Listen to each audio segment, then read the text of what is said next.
Thank you very much. Thank you, Lalit sir. It was nice hearing to you in the morning.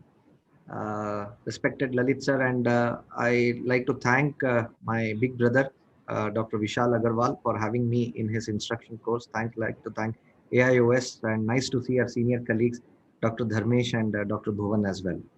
So let me quickly go into the macular surgeries, macular hole surgeries. There are different ways which I deal with it. Uh, so this is the first I will start with the large macular holes other than the conventional ILM peeling. Here what we do is do it in a petaloid fashion, just an animation video where to show that we try to peel it at least one or two disc diameters away from the macular hole and try to bring it to the center and leave it like a hinge. The advantage is even if the one hole goes off, the rest of the petals still remain. So let's look into the another surgical video. So this was the pre-op OCT shows a large macular hole. So after staining with the BBG, this is how I do it in a multiple layered or petaloid fashion, you can call it. The advantage of this as compared to what was described by Jerzy Navroki was in their paper, they had around 14% of flap dislodgement. So with this technique, it's rarely we get any flap dislodgement because it sits one over the other. And then finally, you can do a fluid air exchange. And if the flaps are too long, you can even still trim it with the help or advance of these high speed cutters with low vacuum. And this is how it shows the post-op OCT shows type 1 MAC hole closure with a good visual improvement.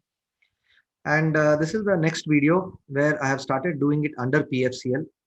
So here, this was all the videos I'm showing is under the Ingenuity, and this is the IOCT done on the Ingenuity screen. You can see the large macular hole over there. So a slight modification to what I showed before is I do it under PFCL is because these flaps get trapped inside the MAC hole. So that's the advantage. They don't come out, and it's not a free floating like thing. And slowly, now you can see here, it's almost on the IOCT. It looks completely plugged, and doing a fluid air exchange is very important in these cases. So what I do is I slightly tilt the eye superiorly, so that the PFCL comes out of the MAC hole. And now you can see where I'm holding my extrusion is first superior part of the retina, and then lastly I go over the disc. And you can hardly see there was any flap dislodgement even at the end of the procedure. So that's another advantage of doing it under PFCL. And we have done around 115 cases now. I have not seen any single flap dislodgement in this technique. So coming to the next, once everything, and this is the pre-op and the post-op of this picture, the patient had a good type 1 closure in this case.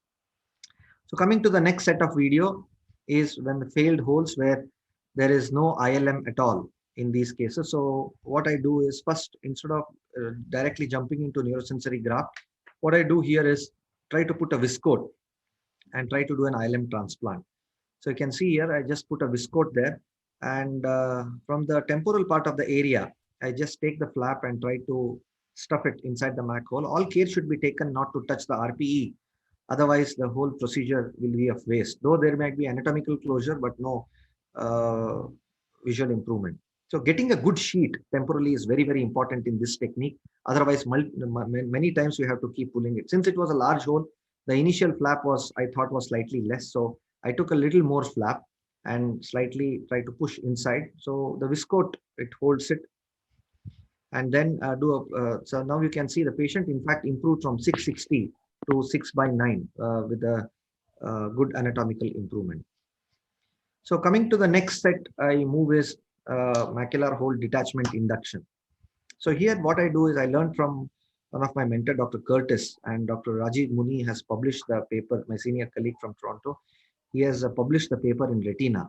So here, using the 42 gauge needle, I try to create blisters around the macular hole, avoiding the papillomacular bundle.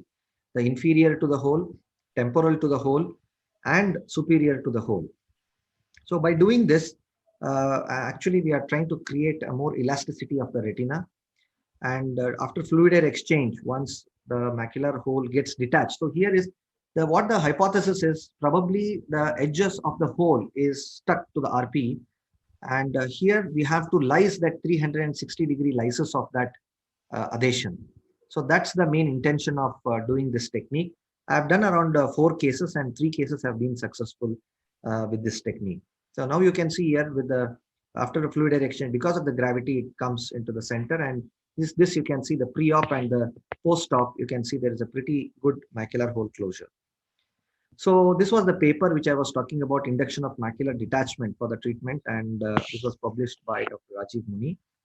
So the discussion here is the injection of subretinal BSS reduces the tension and stiffness intrinsic to the retina. It separates the tight adhesions of the retina and the RP, and we must ensure that the retina RP adhesions are completely lysed, that is 360 degrees around the macular hole. So when all of these things fail, then I go ahead with the one technique called as the neurosensory graft technique. So here you can see I'm just trying to cauterize the superior area.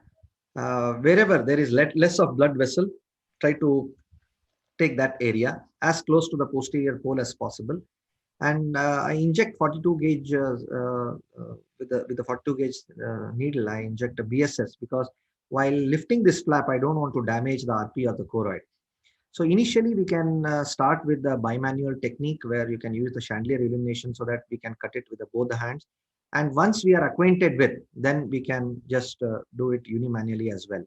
So either you can put a PFCL over the graft, or you can just slide the graft under the PFCL, whichever best suits your hand. And now you can see I've just tried to place it over the MAC hole and lasering the that edges where I took the graft.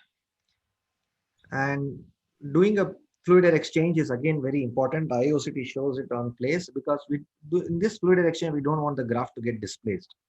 So again, silicone oil was injected in this patient, and now you can see there was a very good improvement up to type 1 closure in this case as well.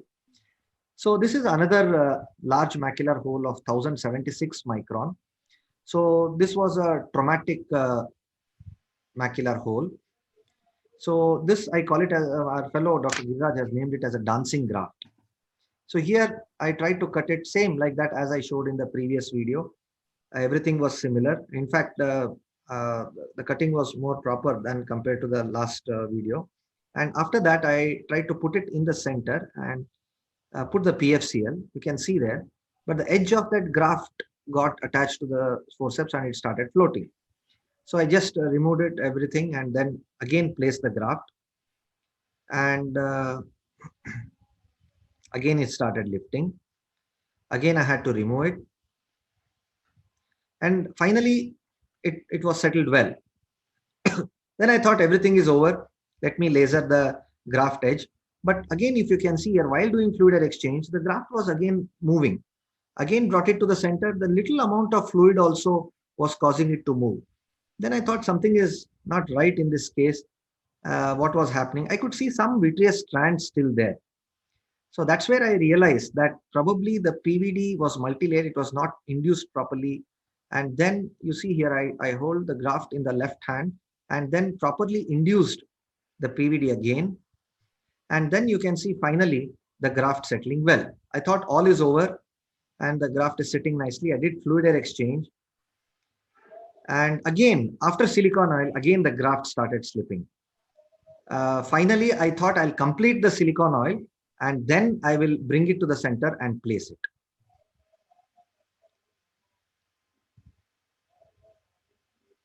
And again, I was fortunate that it was a good hole closure. This is the pre-op and the post-op photograph, which showed a good hole closure.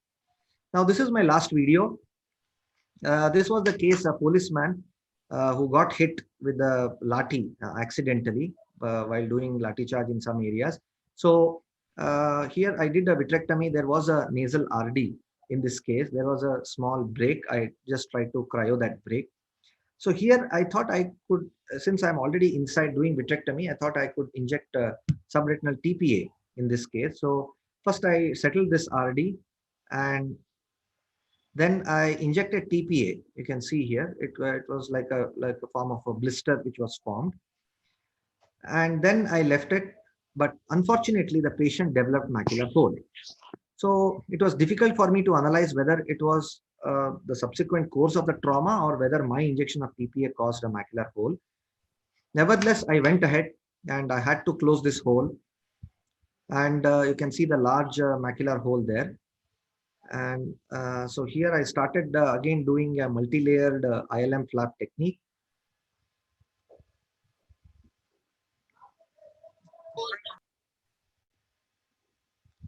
And try to bring those flaps inside the MAC hole under the PFO so that it stabilizes well.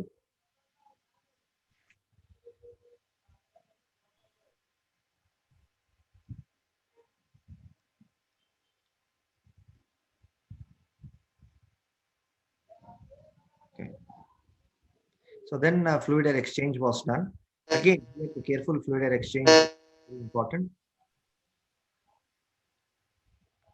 And then you can see the flaps staying really well. And this is the pre-op and the post-op.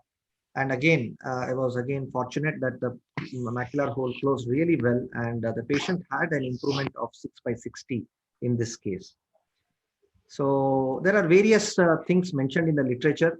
Apart from this, we have use of lens capsular flap transplantation, autologous platelet transplantation, heavy silicone oil, and arcuate retinectomy. These are the various other ways where we can close the macular hole as listed in the literature. I once again I like to thank my co-colleague, Dr. Giriraj, who have helped me in getting these videos and editing these videos for me. And thank you everyone for the patient listening. I would like to thank Vishal Agarwal again for giving this opportunity.